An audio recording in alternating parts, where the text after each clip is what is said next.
I used to live in the project homes in East Side, St. Paul. Our apartments were side by side with these Hmong families. The ones next door to us were very nice. It was just that their dad was an alcoholic. He would drink every day and find every possible way to drink. He also landed himself in the hospital several times because of too much alcohol. When he's not drunk, he's a very nice guy though, but I think he has a problem with his past or something. I'm not too sure. Sometimes he would knock on our door and would come in and look around like, "Oh, I'm sorry, I came into the wrong house," even though that's not the first time, and he still continues to do so. We didn't mind, we just thought that he was a little crazy. Here's a story about him. I remember that day very clearly. My mom, my sister, and I were at home just doing nothing, and I had just gotten back from school. It was around 3:30 in the afternoon. We suddenly heard panicking and rushing and lots of noise coming from their side of the apartment. I didn't think much of it until my mom said, "What's making all the commotion over there?" Then I got curious, so I went outside to check it out. I saw their second oldest son rush out the door into his car, and I think it looked like he was crying.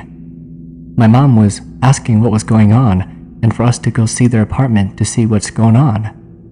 So my younger sister and I followed my mom into their apartment. There, we saw the fourth youngest son by the corner crying, and the third youngest son sitting down by the wall, all scared and quiet. We asked the fourth youngest what happened, and he said that his dad collapsed in their parents' room and that he may be dead. He said his second oldest brother went to pick up his mom from the garden, and then when I turned around, I saw the second daughter come in. She had just come back from school when she heard the news, and she rushed into the parents' room. She started crying like crazy. Her father was on the ground dead, and she kept on crying, patting his shoulder. I was sitting next to her, trying to comfort her. She continued to cry on my shoulder. It was just tragic before the day had started, and their dad was just happily talking to me yesterday. When the mother and the second son got back, they rushed up to the room. Eventually, the paramedics arrived, and they said that there's nothing that they can do to help because he's been dead for a few hours already. When the daughter heard that, she cried very loudly.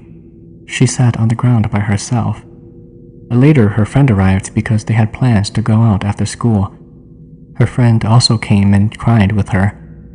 All the relatives later showed up and they mourned in the house until the paramedics took him away. My grandma said that before he died, about a week before, he went to help out a funeral and he was the drummer. While he was drumming, he saw a bonzong, but the creature looked very weird. It had very long blonde hair. It was short and wore a white gown. The thing was standing underneath the drum, staring at him. That's when he saw her and lost his spirit. He stopped drumming and walked away, but the thing continued to follow him. In the entire crowd, a few people saw it as well, but others said that they didn't see it. The person who was playing the qing also encountered the spirit, and there was another person that also saw it. After that night, the person that saw it and the qing person got really sick and they had to do a shaman ritual for them. The two of them survived. Well, my neighbor's dad was alright, but he didn't tell anybody about the incident until a week later. They were thinking about doing a shaman ritual, but it's a little too late for that. On the day of the funeral, our family showed up for respect. I walked over to the mother, who was mourning next to her deceased husband. She said something that scared the heck out of me. "Why do you look so sad? Just this morning you looked very happy, like you wanted to leave. Now your facial expression has changed into a frown, crying like you don't want to leave. When you were still living, you always told me that you hate me, and now you're gone. Please don't come back and put a smile on your face." She said that to her husband, and rubbed her husband's forehead. She kept on saying the same thing over and over. The thing was, the atmosphere didn't feel right because it was really cold in there, and it's not supposed to be that cold. There was many people packed in the funeral home. I went outside for fresh air, and I never went back inside until my parents came out and told us to go home. I have a little niece by the name of Natalie. She is currently 2.5 years old. She has the ability to see ghosts, and we think that it's because she hasn't lost her baby teeth yet. Anyways, one night, they took her to one of her aunt's house because her parents had some errands to run and needed someone to babysit her. That night, Natalie kept on staring out the window. This was during the winter time, and there were a lot of kids in that house as well. Her aunt was rocking her own baby to sleep and had just put her away in the room down the hall. Natalie came up to her and said, "Do you see the monster outside?" The aunt didn't think much of it and asked her, "You saw what?" And Natalie replied, "Yeah, why don't you open the door for her?" The aunt suddenly asked her, "You saw a monster outside the window?" Natalie suddenly pointed to the window and said, "Yeah, she's knocking on the window right now." The aunt thought she was lying because she didn't see anything, so then she asked Natalie, "So you saw this monster, or lady, whatever you called it, what does it look like?" All of a sudden, after she said that, the doorbell rang. The aunt got scared and checked the door.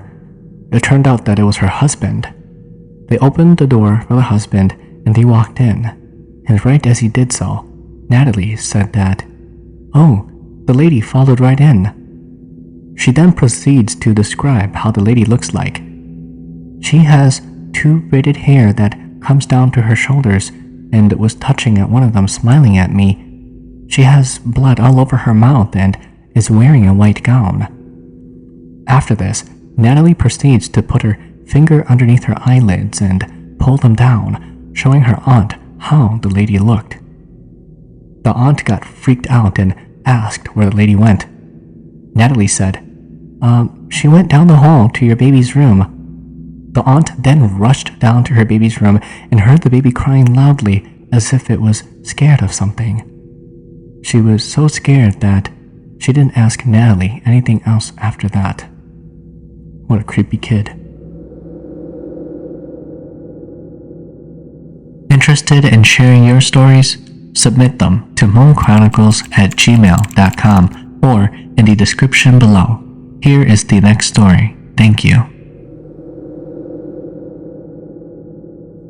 I have a distant uncle who I remembered as a child vaguely. After we moved away from California, I asked my father about him, and he told me that he passed away.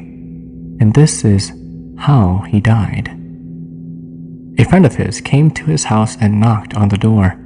The friend wanted my uncle's unused tire and asked if he could use it. Being the nice person he is, my uncle went out to his garage where the tire was stored on top of the roof. I'm guessing he used some kind of ladder and went up on the roof. While going up, he slipped and fell from the garage roof, head first. He didn't die instantly, but was severely injured. They took him to the hospital where he later passed away. From what I hear, there were several signs leading to his unusual death that day. Like a week prior to his death, he, his wife, and his mother went to St. Paul, Minnesota. After a weekend of shopping and visiting relatives, they drove home on Sunday evening, trying to make it back to Madison, Wisconsin. On their way back, it was around 11 or 12 midnight. My uncle saw an unusual lady on the side of the highway. She was dressed in a black robe with long hair and waving at him. The lady was smiling. My uncle freaked out and screamed. This woke up his mother and his wife. He didn't want to startle them anymore, and so he didn't mention anything when they woke up. After arriving home, he told his mother, but they thought that it was nothing, so they didn't do a jingle bell for him. That's why a week later, he died in the accident. After the funeral, the family did a jingle bell for the entire family to get rid of the bad luck or karma. The shaman performing the ritual told the family that after the incident on the highway, his spirit had already been taken by that evil entity. The person who had come back with them in the car, the uncle, had become a soulless body.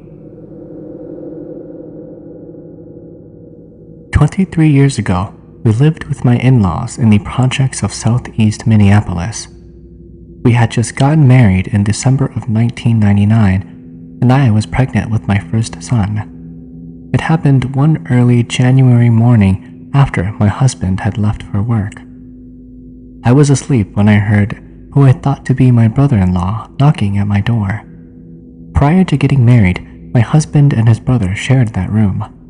His brother still has some of his old clothes in there, so it was a regular routine for him to come in and get his clothes every morning before he left for work. The hinges squeaked, so I knew that he opened the door. I was so tired and could barely open my eyes. As soon as I heard him come in, he left just as quickly. I went back to sleep holding my body pillow. I was laying on my left side facing the wall and away from the door. Suddenly, I felt it. Something was spooning me. I could feel its skinny hands on my pregnant belly. It was not my husband's hand. This was definitely not him. As I kept calling out to see if it was my husband, I felt, and to this day, I'll never forget. I felt its facial hair on the back of my neck. It spoke to me and told me its name. I wanted to wake up from this nightmare. I tried so hard to open my eyes. I could see my pillow in front of me, but I would not wake up at all. That's when my brother-in-law came into the room, and I was finally able to wake up. Sitting up on the bed, confused and scared, I said to him, "Either I just had a weird dream or something is messing with me." The two of us just shrugged it off. As my day went on, I felt really disoriented and paranoid. I felt teary-eyed and scared, not knowing what to make of it. I personally had never experienced any paranormal activity or any ghost-related experiences before then. My husband called me on his lunch break, and as I trembled with fear and anger, I told him about what happened. We told his parents later that night. The history of the unit that we lived in, there was a rumor that 1 month or so before my in-laws moved in there, an Indian guy passed away in that very same unit. His family was on vacation in California. My in-laws encountered many paranormal activities while living there. When my husband and I got married, they had already lived there for a total of 11 years or so. Through the years, we moved in and out of my in-laws' place because of being young and broke. A few years later, we found ourselves living there once again in the same bedroom, and at that time, we had our second baby boy. It was a sunny and warm afternoon in May 2006. I was going on about my day as usual. I took my baby with me and went up to our room to clean it. For some reason, I felt like I had to really clean my room and make myself presentable as well. Anyways, I thought I heard a knock at my door.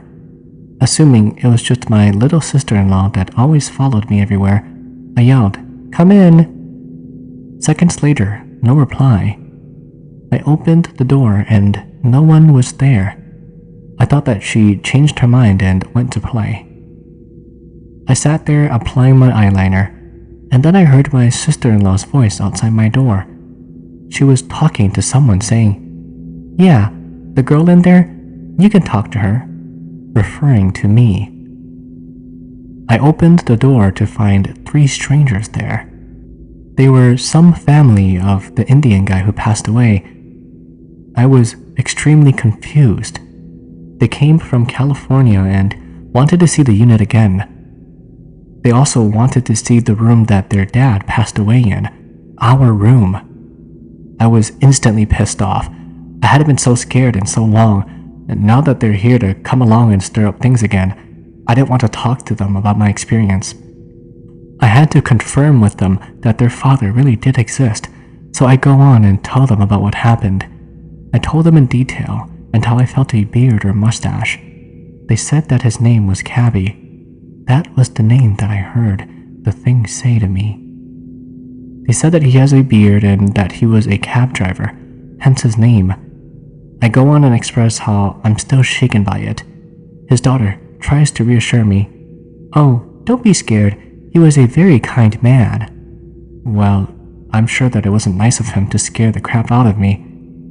The family eventually left, and for whatever reason, so did my in-laws. I found myself again in a daze, home alone, scared as heck all over again. I took my son outside and called my husband. I told him, "You'll never guess what just happened to me." His reply after I told him what happened was that it was all BS. I told him to hurry up and get home. I sat outside with my son, too scared to go back inside. So yes, it was real. It was a total confirmation that I was not dreaming when that happened to me. That was perhaps the reason why I had the urge to clean my room. Cabby was saying that his family was coming to visit. My husband's brother and his family once lived in this so-called new house that was previously occupied by 2 or 3 owners. They have 2 daughters, and at the time their ages were 2 and 4. One day, while the parents were sleeping in the bedroom, their kids were playing somewhere else in the house. On that day, they also had 2 boy cousins that came over as well. Now, keep in mind, this is a story that was told by our niece herself. She told us that while they were playing, they saw this old lady wandering around the house. We asked her what the old lady was wearing, and our niece went and pointed at a picture of our mother-in-law dressed in Hmong clothings. Now, this little girl can't be lying because she does know how to point out what the ghost was wearing. She then said that the old lady has blood all over her face and was yelling at the kids to get out of her house. This spirit somehow did not scare our niece, but our nephews got frightened of this ghost.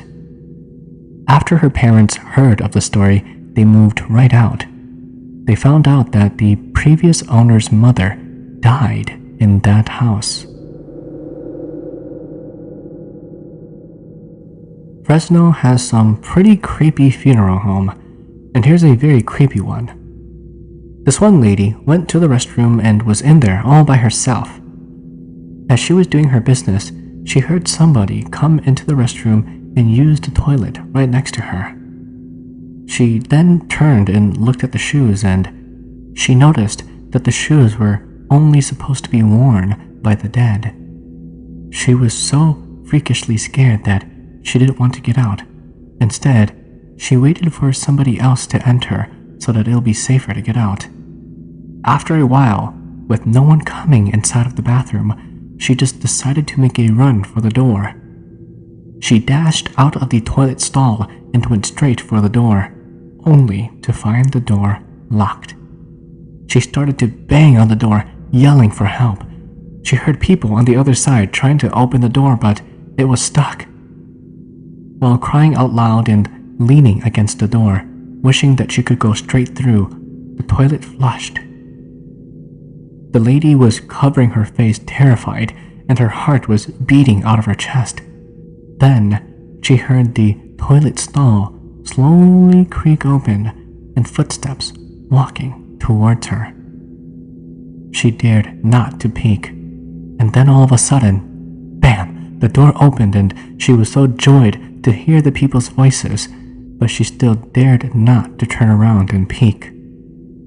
She finally opened her watery eyes when she was sure that she was safe and told them that she saw the dead person in the restroom with her. They replied that she was the only one in the restroom when they opened the door.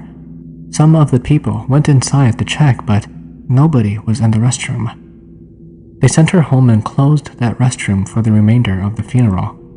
They then jingle belled for her, but I don't know what the conclusion was.